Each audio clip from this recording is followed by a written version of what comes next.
Thank you, Clara. Well, a deadly shooting at an Airbnb in Columbia has city leaders reevaluating Columbia's short-term rental policies. Meanwhile, 2 teenagers are in jail while police are still searching for a 15-year-old they say is involved in last Friday's shooting. Our Megan Gagno has been looking into that. She's in the studio. What can you tell us about what you learned today? Brian, short-term rentals have been a point of disagreement in Columbia neighborhoods like Elmwood Park for quite some time, but last week's deadly shooting has put that issue back in the spotlight. On Sunday, Columbia police confirmed an 18-year-old was killed, 3 other teens were wounded, and 2 teenagers already face charges in the case.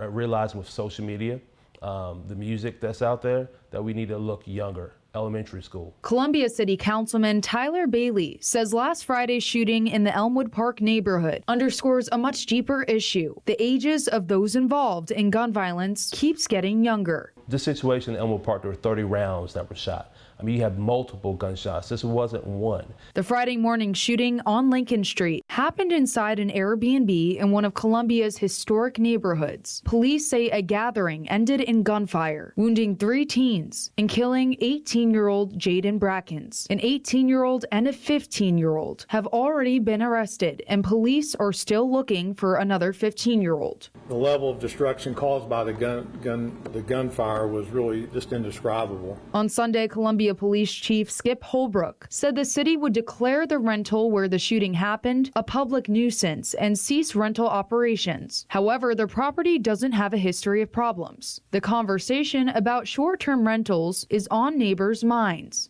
It's not a short-term stop. I think there's a big gap between what's actually happening in our neighborhoods, what our neighbors are experiencing, and what the city's actually tracking on these rental permits. You can rent a short-term rental, and then you can give the keys to somebody else. You can invite other people over there. That information can be passed around, and people may act differently knowing they could do whatever unsupervised. Bailey, who also lives in the neighborhood, says while the city has made adjustments in recent years, like a business license requirement and a point system for violations, there are still gaps that need to be addressed. You have more houses in recent years that were purchased specifically to be turned into investments, short-term rentals, versus a homeowner looking to just live in the community. And I think it's something that council, we could ultimately have enough support on council to get that done.